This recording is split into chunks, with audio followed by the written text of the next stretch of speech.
Thank you for joining me for this yoga introduction. For if you've never done yoga before or you don't know that much about it and you need a little bit of a reminder, then you can watch this before doing one of our classes. So, you'll see around me that I have a few items.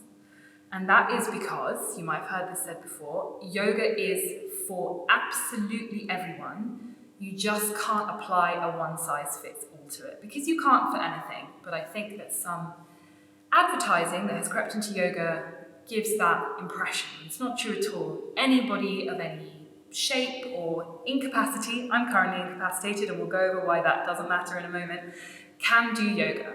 And if you don't feel welcome in a class, and if you don't feel that the class is for you and that you shouldn't be there, then that is on the teacher, that is never on you. Because anyone should be able to go to any class, because it is all about making it fit you, not the other way around.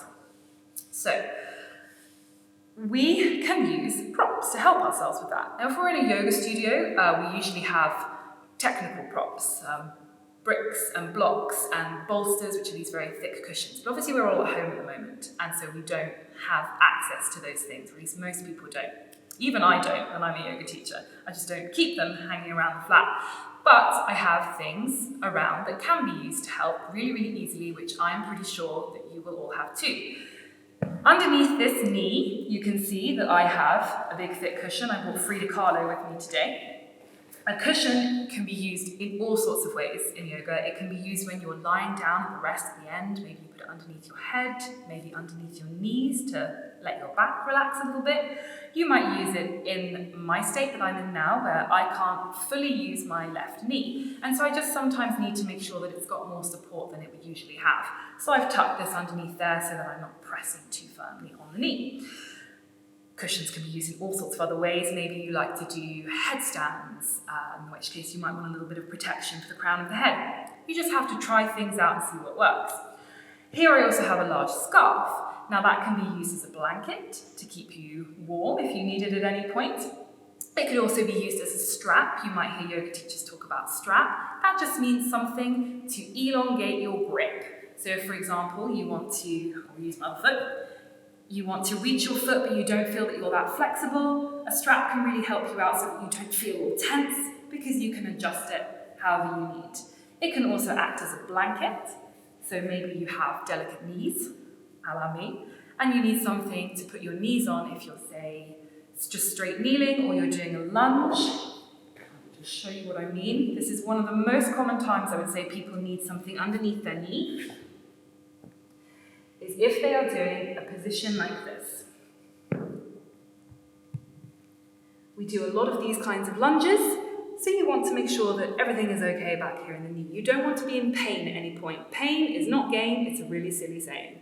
You want to make sure that you have adapted it to you so that you are supported in the ways that you need to be supported and that you can challenge yourself without endangering yourself. Now that I have this underneath me here, I can maybe pick up my foot. I'm not in pain, I'm not crunching down in the knee joint. Finally, I have these two books, fine choices, both of them, because you probably don't have blocks or bricks lying about at home, yoga blocks or bricks. You might have real ones, you could try and use those as well. Those are just things that give us a little bit of lift when we need it. Sometimes that is literal. So if you wanted to do a hand balance or an arm balance of some kind, but your proportions don't allow for it that well. For example, I have a very long torso and not very long arms. I need props to help me to lift up in these kind of positions. You might also find that your hamstrings are feeling a little bit tight, and when the teacher says fold forwards or touch the mat, it's just not achievable, and it leads to discomfort and frustration, which is not the feeling we want, in which case books are the absolute perfect tool. You feel that folding forwards and having your hands on the mat is just too much in your legs and in your lower back. You have your blocks, your bricks, your books in front of you. And that way, maybe you're told to do a balance on one leg, which involves having your hands on something stable, but it's too much to come down here. You are set. So there are things all around your house that you can use to make what yoga work for you. That is the important point. You adapt it to you. Now, yoga is more than stretching. It is, in its entirety, a guide to living a meaningful life. You are supposed to master each limb of yoga before you carry on to the next one. Now, the reason I'm mentioning these limbs of yoga, there are 8 of them, is to highlight how, in many ways, yoga asana, the physical movements that we do, aren't very important. Because you can also view the limbs of yoga like a ladder that you need to climb up. So the limb number 1 are the yamas, and they are general rules for personal ethical living. So I'm about to say some Sanskrit words, but I will roughly translate them. So the yamas are ahimsa, satya, asteya, brahmacharya, and aparigraha. And that is non-violence, truth, non-stealing, we'll get there in the end, control or continence, and non-greed or non-covetousness. Limb number 2, climbed up another rung. The niyamas. They are rules for self-discipline. They're sort of self-control rules. And they are satya, which is cleanliness, samtosha, which is contentment, choosing to be content with what you have, tapas, which is a sort of type of austerity, not Spanish finger food. The next one is svadhyaya, which means self-study of either the self or the spiritual scriptures.